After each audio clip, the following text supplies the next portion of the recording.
Bueno, como bien dijo el doctor Pavón, vivimos tiempos difíciles y más que difíciles, unos tiempos raros, ¿no? En que probablemente mientras nosotros estamos acá concentrados en el último de los apagones, el planeta se está estremeciendo, ¿no?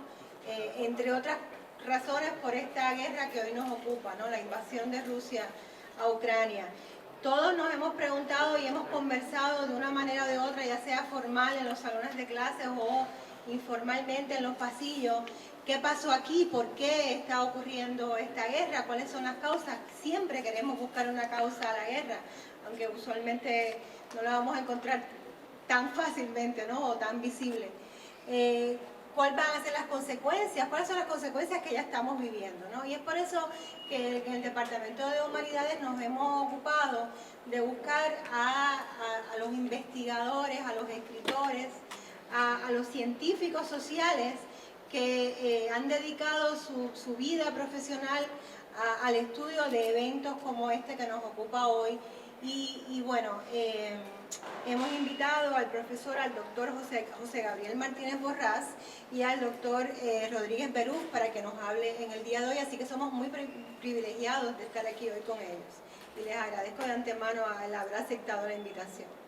Pues vamos a comenzar con el doctor José Gabriel Martínez Borrás, que va a enfocar su conferencia en las causas y en las consecuencias de este conflicto que afecta a Ucrania, pero que nos afecta a todos también, de una forma o de otra. Martínez Borrás cursó estudios de bachillerato en Historia Mundial en la Universidad del Sagrado Corazón.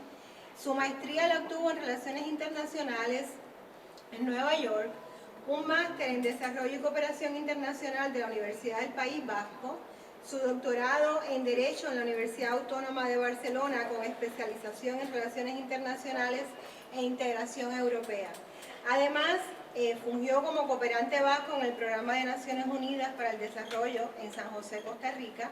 Ejerció como profesor en la Universidad de Relaciones Exteriores de la República Popular China, la Universidad Oficial del Ministerio de Exteriores de la República Popular China, y actualmente es profesor y coordinador del Programa de Estudios Internacionales y Comunicación Global de la Universidad del Sagrado Corazón, y además es miembro fundador de la Asociación Puertorriqueña de Relaciones Internacionales y analista de política internacional en los medios de comunicación acá en Puerto Rico. Así que tenemos a alguien que sabe de lo que está hablando, que tiene todo un background que nos puede ayudar, ¿no?, a poder entender de una forma más crítica este conflicto, y les doy la bienvenida al doctor y les pido un aplauso.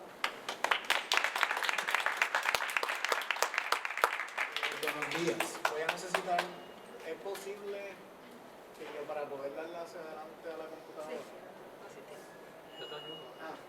Está bien, bueno, voy a ver cómo puedo ver a la misma vez, ¿verdad?, cómo explicarle. Nada, buenos días. Antes de comenzar, quiero agradecer entonces a la UPR de Bayamón, ¿verdad? Conmigo está en comunicación el doctor Luis Cantin, así que muchas gracias, ¿verdad?, por la invitación. Bueno, también estar aquí compartiendo con el doctor Rodríguez Beruf.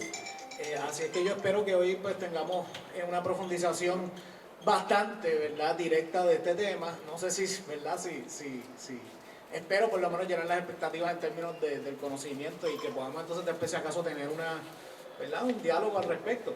Esto es bastante largo, así que vamos a ir corriendo y yo te voy a hacer como que, ¿verdad?, te voy a hacer como que, dale, porque es bastante largo. Ok, adelante, sí. Por donde yo creo que la manera, dale a la próxima, sí. Yo creo que dos maneras para poder explicar el conflicto en Ucrania. Hay dos maneras, yo creo, de verlo. Número uno, vamos a mirar entonces un poco la historia, qué puede explicar entonces ese conflicto. Y yo lo digo de esta manera, tenemos que entender que hay una guerra civil que se está dando hace 8 años en el país. Una vez pongamos eso en contexto, entonces podamos ir quizás un poquito al panorama internacional y quizás entender, aunque no necesariamente justificar, ¿verdad?, lo que está pasando. Así es que yo creo que eso es importante decirlo. Yo creo que es importante, bueno, a primera decirlo, Ucrania es un país soberano. Y es una tragedia lo que está pasando y tenemos entonces que poner en perspectiva por qué es que ha surgido, ¿verdad?, dicho conflicto. Adelante, por favor, sí. Adelante. Bien brevemente, yo creo que hay varias dimensiones históricas que hay que ver. En relación al pueblo, digamos, yo creo que si hay algo que define el proceso es la idea de que una vez se dio la independencia de la Unión Soviética y todo eso que lo vamos a ver ahora, hay un debate sobre la identidad y es un debate que realmente existe en todos los lugares. ¿De dónde surge quizás la identidad ucraniana, rusa, Bielorrusia? Hay un origen común, ¿verdad? Aquí tenemos algunos mapas, esto casi todos son mapas, que de alguna manera presentan entonces, pues mira, hubo un Rus de Kiev, en la Edad Media, unos orígenes particulares similares al pueblo eslavo, adelante.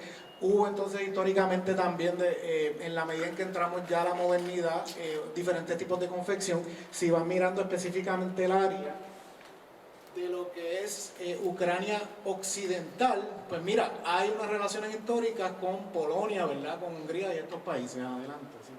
Aquí tú tienes entonces un mapa que define lo que es la República de Ucrania hoy en día, pero lo pueden ver entonces en sus diferentes momentos donde diferentes partes llega el Imperio Ruso, sacan a los otomanos, también está entonces el Imperio Austrohúngaro, etcétera, y eso va definiendo también. Recuerden que las fronteras son para todos los efectos, ¿verdad? No existen, son demarcaciones políticas, ¿verdad? Hay expertos que lo han llamado imaginario y todo esto, pero bueno, las fronteras políticas evidentemente han estado en constante cambio a través del tiempo. Aquí ya entonces yo creo que en la Primera Guerra Mundial, y esas líneas bien feas pues las hice yo, ¿no? En la Primera Guerra Mundial se empieza como a definir, yo creo que en parte lo que se pudiese declarar como el conflicto, por lo menos yo creo unas características que definen el conflicto actualmente. Si arriba tú ves realmente lo que se declaró como la República Popular de Ucrania, que fue un espacio donde nacionalistas ucranianos trataron de declarar una república durante la Primera Guerra Mundial.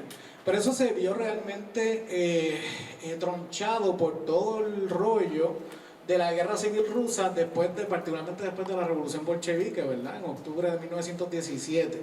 Y entonces el debate entre si establecer y mantener esa República Popular ucraniana, las partes más occidentales aliarse con los alemanes o tener otros tipos de relaciones con los polacos, húngaros y quizás con los mismos rusos, hasta que finalmente lo que triunfó fue el establecimiento entonces de la República Soviética Socialista Ucraniana en 1920 y pico, ¿verdad? Por lo menos la Unión Soviética se funda como tal, termina la Guerra Civil, se funda en 1922 y entonces se utilizó la bandera que estuvo abajo. Evidentemente el proceso luego, y esto aquí hay muchos debates que podemos entrar más adelante o cuando tengamos el diálogo, pero gran parte de la crisis también o posterior en relación a quienes apoyaron, en qué lugar, parte del proceso hacia este nuevo sistema socialista que se trató de implementar. Y evidentemente en la medida en que la Unión Soviética hubo unos procesos importantes de burocratización y centralización de ese nuevo Estado soviético, eso muchas veces chocó con ciertas aspiraciones nacionalistas, ¿verdad?, de ciertos grupos. Aquí yo creo que es realmente donde comienza ese issue, porque entonces lo que empiezas a ver es que dentro del mismo mapa de Ucrania se empiezan a dar diferentes tipos de identidades, de alianzas y de miradas que yo creo que todavía siguen teniendo un impacto. En particular esto, que ya es entonces la Segunda Guerra Mundial, vemos la extensión total de la invasión alemana hacia Rusia o hacia la Unión Soviética realmente en ese momento, y vemos que hay una sección donde hoy en día entonces sería la República de Ucrania. Hubo una sección entonces totalmente ocupada por los alemanes y hubo un grupo ultranacionalista ucraniano que apoyó y se unió a los alemanes nazis en tratar entonces de eliminar a la Ucrania soviética y entonces también sacar cualquier elemento que estuviese ligado a la Unión Soviética, y por ende hay mucha gente que asocia una tradición particular del nacionalismo ucraniano con esa lucha que se dio durante la Segunda Guerra Mundial. Entonces, por ende, cuando escuchan nazis o fascistas ucranianos, es porque ahí hay un enlace. Eso no quiere decir que todos sean nazis o fascistas, pero yo creo que es importante entender que el conflicto en la Segunda Guerra Mundial fue tan violento, y lo podemos hablar luego en más detalle, que entender de ahí hubo un enlace muy particular entre elementos de Alemania y Ucrania para sacar entonces a la Unión Soviética, etcétera, ¿verdad? Y esos elementos. La Unión Soviética finalmente, ¿verdad?, brincando aquí el tiempo, entra entonces en su proceso de disolución. Ya para 1991 entonces tiene, para diciembre de 1991 El micrófono lo puedes sacar. Ah, cierto. Okay. Para 1991 finalmente entonces se disuelve la Unión Soviética, y entonces es importante mirar qué fue lo que pasó en ambos países, ¿ok? Número uno, los gobiernos rusos. Adelante. Yo creo que sin duda aquí hay varias, hay que hacerse una pregunta, ¿verdad? Dice, ¿cómo fue la incorporación de la Rusia postsoviética a la economía global? El gobierno de Yeltsin, ¿verdad? Yeltsin fue el primer presidente, Boris Yeltsin, primer presidente de la Rusia postsoviética. Y ahí hay una historia muy interesante que contar, pero yo creo que es importante entender que Rusia estaba en un proceso evidentemente de retroceso. Los cambios económicos a través de las nuevas políticas de mercado incrementaron los precios, llevaron unos precios de hiperinflación. La situación económica y la situación de la calidad de vida de los soviéticos, de los rusos, ya no eran soviéticos en ese momento, decayó grandemente y la situación se vio definitivamente bien desesperada. Yo creo que la cúspide del problema, número uno, fue la rápida privatización, que entonces llevó una clase oligarca a básicamente dominar la política en Rusia.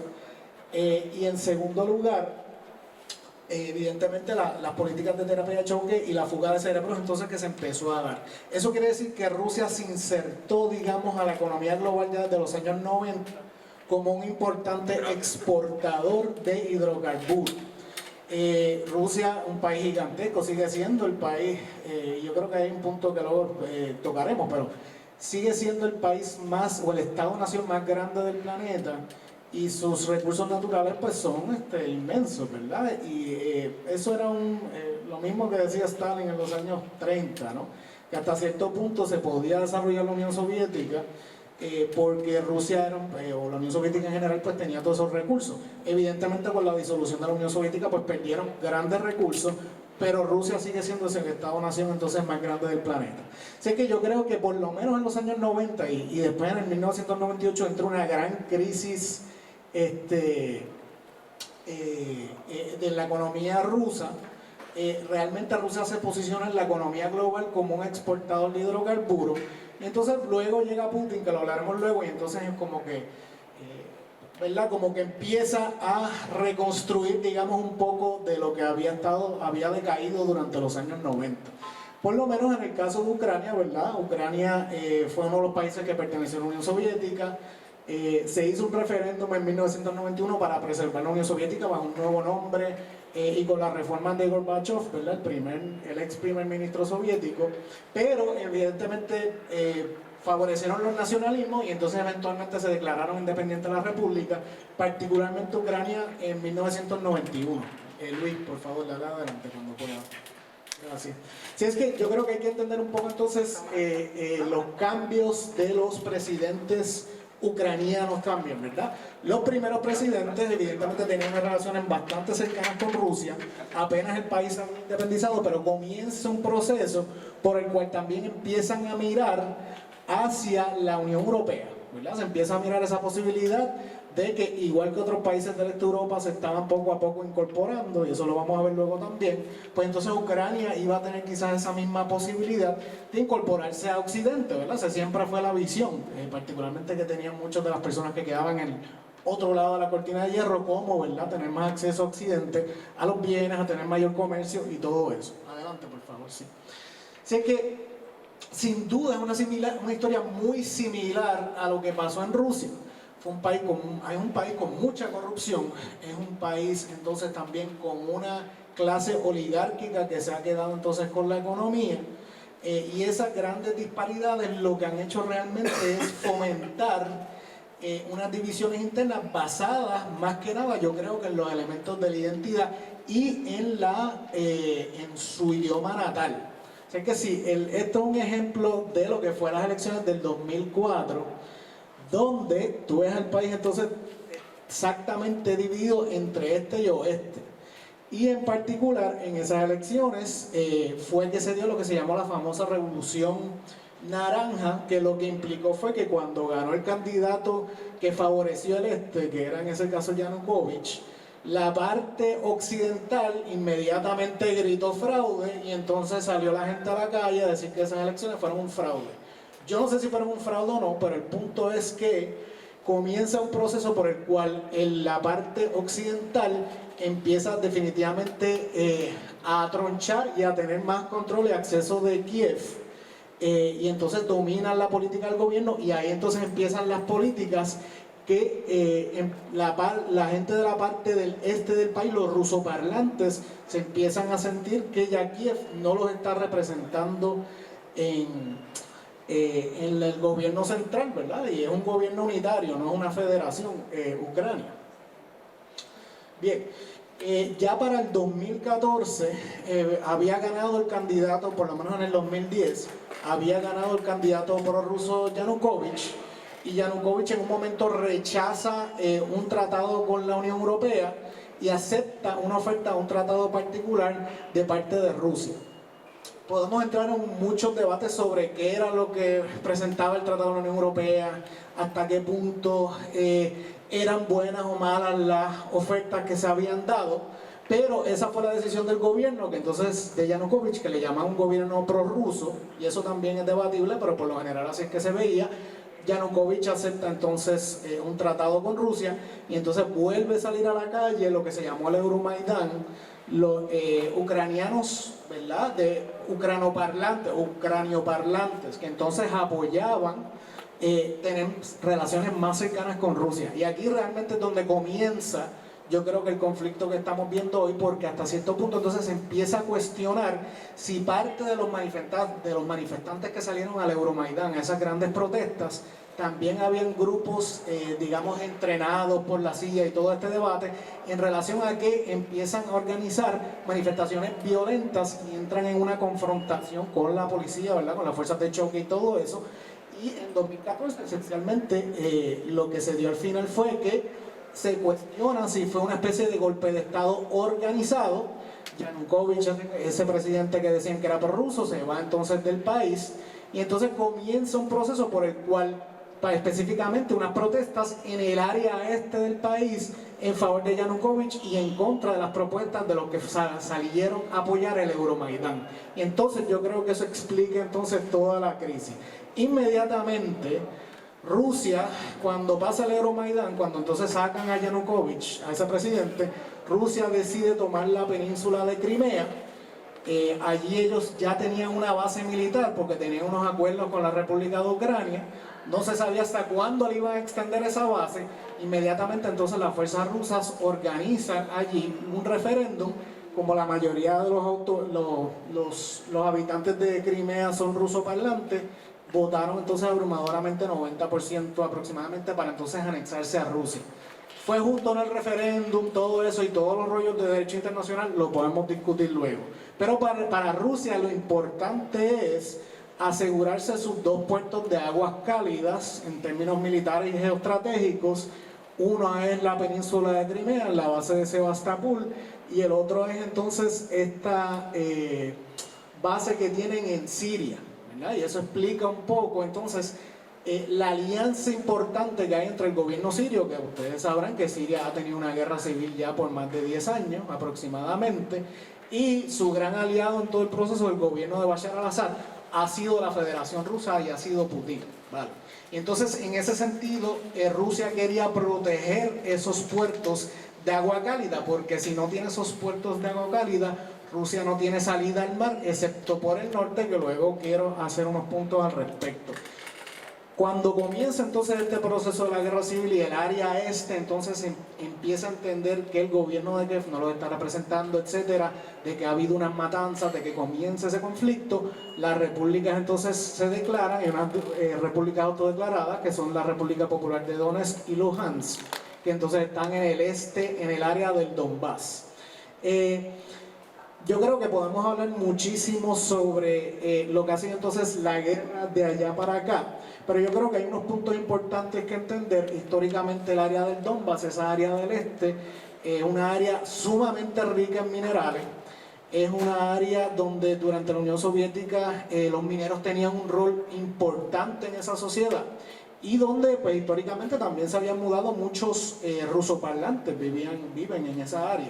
Y por ende, ¿verdad? Hay un sentido de identidad no necesariamente similar a la ucrano-nacionalista del oeste del país. Adelante, sí. Y entonces, una de las cosas que durante esos años, ¿verdad? Estamos hablando de 8 años de guerra civil, el ejército ucraniano empieza a tratar de retomar las áreas que se llaman o se autoproclamaron como repúblicas populares independientes. Evidente, esas áreas entonces empiezan a tener un apoyo de parte de la Federación Rusa, y entonces tienes esa guerra civil que ha durado 8 años y ha causado aproximadamente como 14.000 muertes. Adelante. Para poder solucionar la guerra civil se organizó entonces el protocolo de Minsk, y entonces se organizan los acuerdos de Minsk, que fueron 2 acuerdos. El primero, en 2014, se empieza a organizar entre Alemania, Francia, Ucrania y Rusia, y básicamente lo que se acordó en Minsk era que se le iba a dar autonomía entonces a las repúblicas populares para que de esa manera no se hiciesen independientes. Rusia apoyó eso y la idea entonces era que el gobierno ucraniano tenía que negociar con los rebeldes del área oriental y entonces darles el nivel de autonomía necesaria para preservar entonces pues su idioma ruso, etcétera, ¿no? Sin embargo, y esto yo creo que es bien importante, recuerden que desaparece en la medida en que se va creando la guerra civil y en la medida en que continúan las elecciones en Ucrania. Hubo entonces, o hay, digamos, ¿sí? 2 presidentes posteriores a la guerra civil. Uno se llama Poroshenko fue presidente hasta el 2019, y en el 2019 gana Zelensky, que ustedes obviamente saben quién es Zelensky. Poroshenko era un oligarca, creo que se había hecho millonario de la venta, creo que de chocolates, no sé, algo así, pero es un ucraniano nacionalista y él nunca implementó los acuerdos de Minsk y por ende la guerra civil continuó. Cuando gana Zelensky, ese es un punto que lo vamos a ver luego también, Zelensky gana por una gran mayoría precisamente porque él dijo que iba a implementar los acuerdos de Minsk para terminar con el conflicto. Sin embargo, él continuó, ¿verdad? Yo sé que esto aquí lo podemos abrir a debate, pero él continuó entonces luego con la ofensiva hacia las áreas del este, ¿okay? Entonces, por ende, ¿verdad? Bajo el protocolo de Minsk, se trató varias veces de implementarlo y ninguna de las veces pues realmente se pudo implementar precisamente por las divisiones internas en Ucrania. Hay alguna gente que estarían, y a lo mejor fue la mejor intención de Zelensky de venir a implementarlos, pero él tiene unas fuerzas ultraderechistas en el mismo gobierno que evidentemente no están de acuerdo en la implementación del acuerdo porque dicen que tener autonomía en las repúblicas populares implicaría que no pudiesen entrar a la OTAN, ¿verdad? Entre otras. Así que por ahí hay que entender ese conflicto también, cómo se ha dado. Ok, cosas importantes. La membresía de la OTAN de Ucrania implica también que a pesar de que se proclamó en un momento que Ucrania iba a convertirse en un miembro de la OTAN, conocen la OTAN es la Organización del Tratado Atlántico del Norte, que se fundó en 1947, si no me equivoco, precisamente en el contexto de la Guerra Fría, como una alianza militar de pues, los países que se consideran, ¿verdad?, atlanticistas, es como creo que lo dije correctamente. Y evidentemente después del fin de la Guerra Fría la OTAN pues continuó una expansión que lo vamos a ver ahora, pero desde el 2008 en adelante se había declarado la posibilidad de que Ucrania se iba a incorporar a la OTAN, pero hasta el día de hoy eso parece que no será el caso, pero aquí es donde viene un poco la idea de la jerga, ¿verdad?, que utilizan los políticos. O sea, la idea de mantener la puerta abierta crea un nivel de incertidumbre, particularmente a Rusia, en relación a esa posibilidad. Y luego vamos a entender por qué eso le preocupa quizás a Rusia un poco, ¿no? Otros conflictos que se dieron en ese momento, hubo un rompimiento grande en las iglesias ortodoxas, ya que tenían ese origen en común. Se consideraba que el patriarca ruso, que hay muchas críticas, pero bueno, el patriarca ruso entonces era el patriarca también de la iglesia ortodoxa de los ucranianos, y eventualmente también se separa y se crea el propio patriarcado de Kiev en una movida que obviamente fue sumamente política, si no me equivoco, en el 2018. Si es que es interesante que los presidentes ucranianos han sido instigados a no hacer la paz necesariamente a raíz de los conflictos y que evidentemente eso... si es que aquí entramos un breve, como decirlo así, mirada desde la perspectiva del derecho internacional, luego podemos debatir toda la idea del derecho internacional, pero Rusia apeló a el artículo 51 de la Carta de las Naciones Unidas para entonces justificar su intervención. Si conocen un poco del derecho internacional, sabrán que hay dos maneras de uno justificar una guerra justa, ¿no? De acuerdo por lo menos con la Carta de las Naciones Unidas. La primera sería entonces apelar al capítulo 7, que básicamente tú reúnes el Consejo de Seguridad, Rusia es uno de los miembros permanentes, entonces pides una aprobación para la intervención, ¿verdad? En este caso, ellos estarían apelando a una especie de ataque preventivo o de prevención del conflicto que se estaba dando en el este. El único caso que se ha sido exitoso en implementarse fue la Guerra del Golfo de 1991, donde cuando Irak, que invadió Kuwait, y es muy interesante la coyuntura que se está dando en 1991, que ahorita hable un poco al respecto, se sancionó en el Consejo de Seguridad a favor de que se hiciera una fuerza internacional que sacase a las fuerzas iraquíes de Kuwait. Esa es la única vez que se ha implementado, por lo menos en tiempos recientes, el capítulo 7 de la Carta de las Naciones Unidas, ¿verdad? Aquí evidentemente Rusia no iba a tener éxito en conseguir eso en el Consejo de Seguridad y por ende apeló, por favor, al artículo 51 de la Carta, ¿verdad? Que es la idea de un ataque preventivo. Dale más adelante, por favor.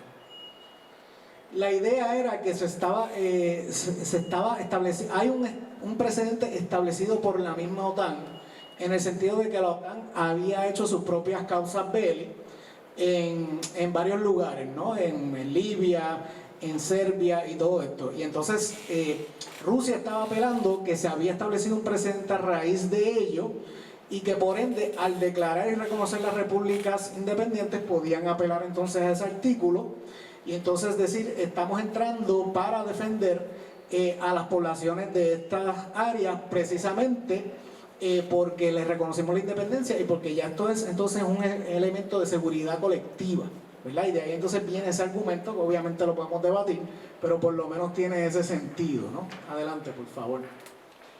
Lo que estaba, dale al anterior, sí. Lo que estaba alegando esencialmente a Rusia era lo siguiente.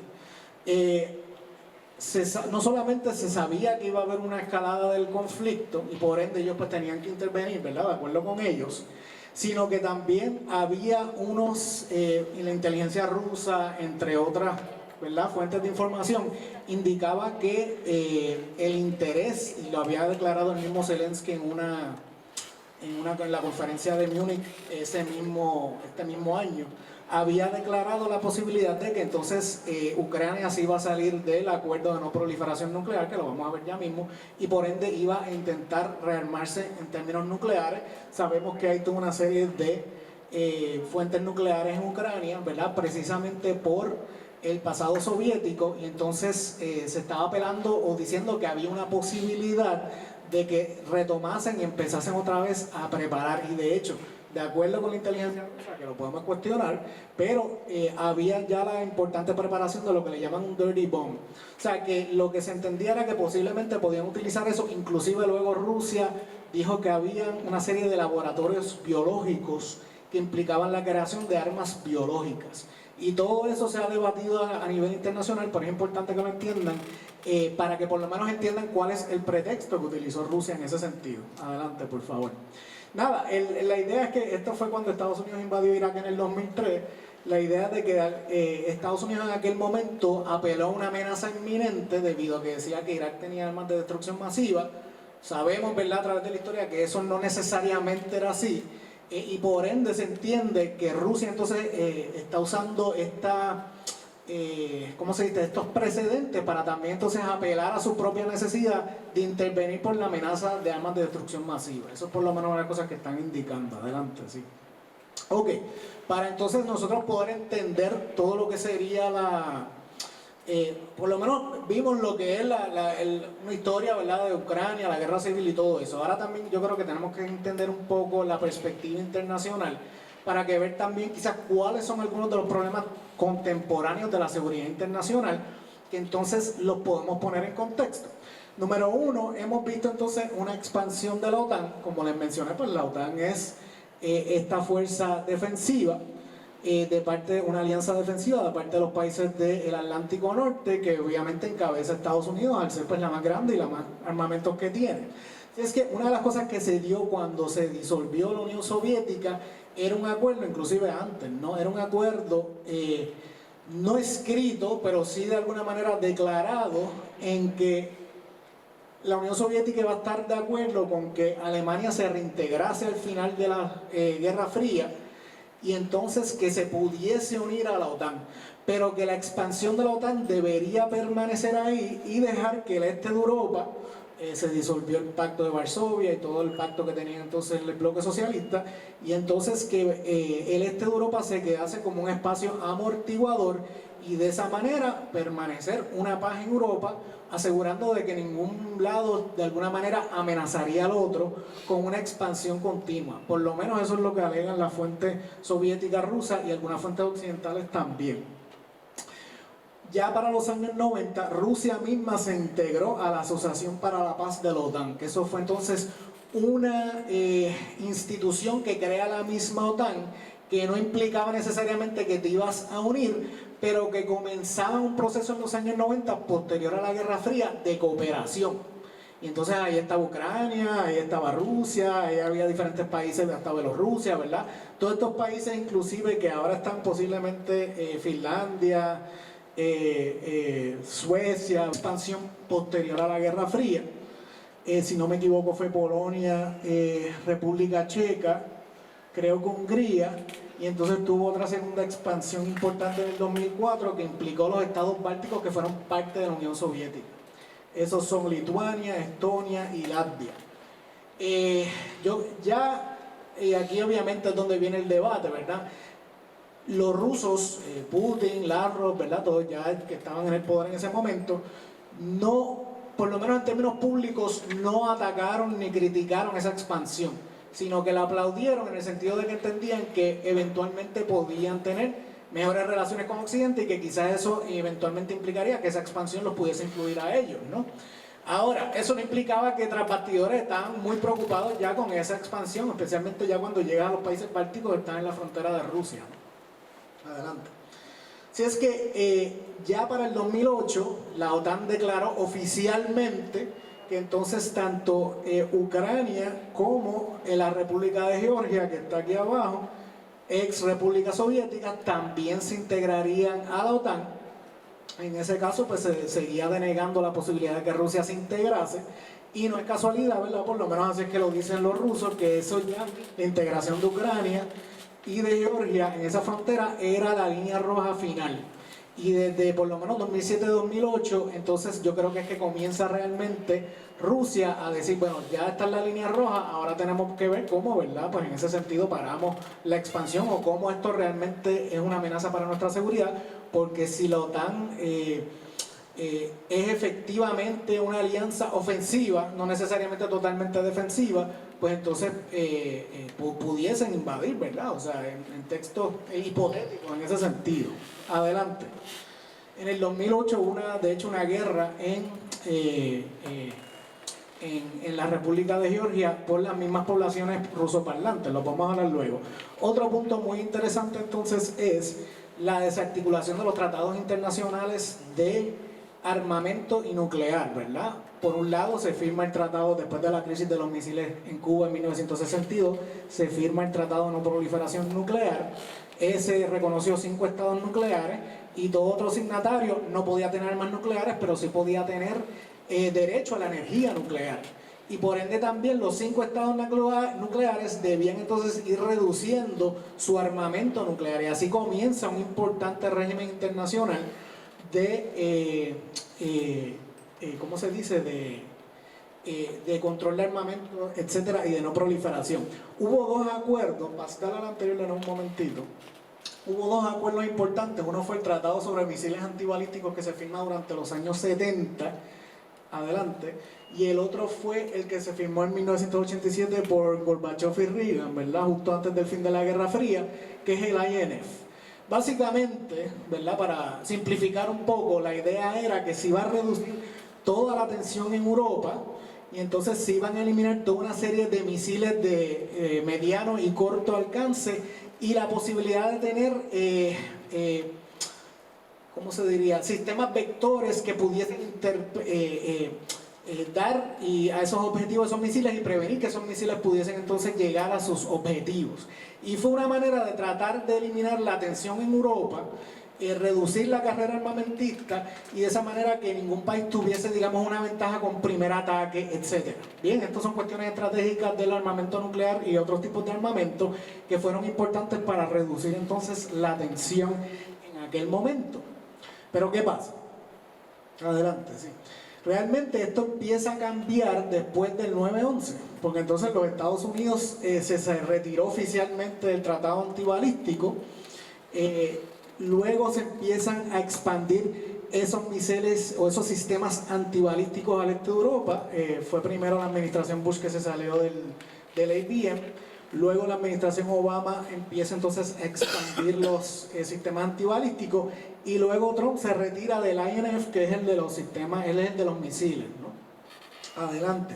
Y por ende, ¿verdad?, la preocupación entonces se convierte que a través de la organización de estos misiles antibalísticos y particularmente también saliendo del INF, está entonces la posibilidad de que el territorio ruso pues sea presa fácil entonces de una posible guerra entre la OTAN y Rusia, ¿verdad? Y de ahí en parte viene la preocupación rusa con esta expansión particular. Hay muchos debates al respecto, ¿verdad? Podemos cuestionar un poquito esa lógica también.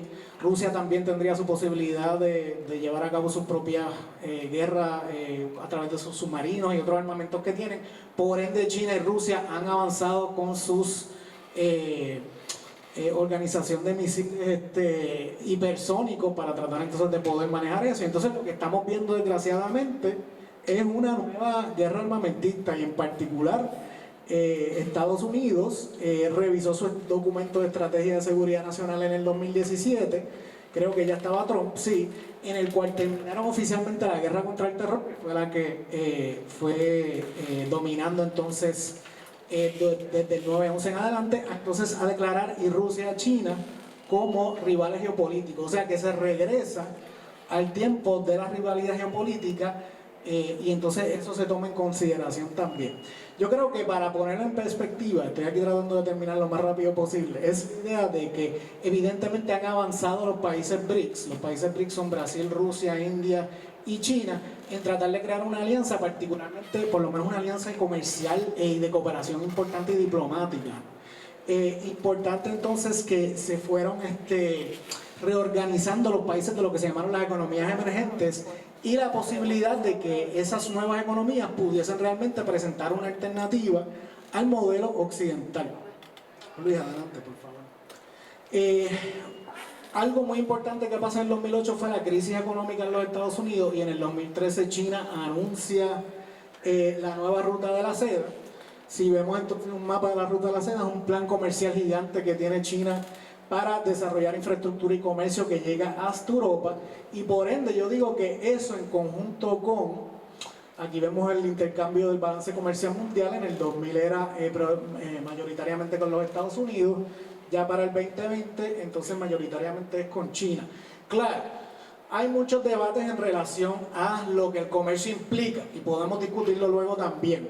Rusia de por sí entonces fundó el área, ¿cómo se dice?, la Unión Económica Euroasiática, que tentativamente entonces podría incluir a China y a otros países en la creación de una unión aduanera, un mercado común, etcétera, ¿no? Y yo creo que en parte eso también es una de las grandes miradas, particularmente desde Estados Unidos.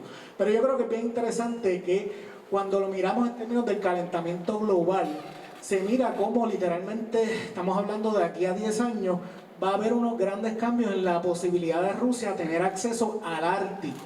Yo creo que aquí es donde viene un poco el debate sobre la expansión de la OTAN, particularmente ahora que se está hablando de Finlandia y Noruega.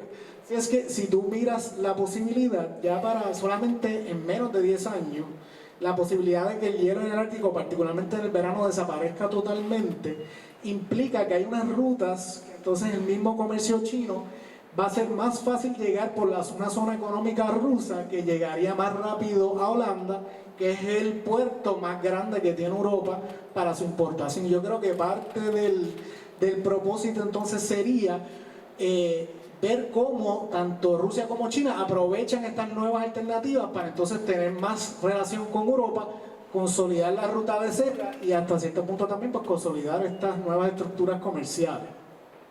Ok, para terminar, ¿verdad? Yo creo que si volvemos a mirar la solución actual, no hay una solución a la crisis definitiva.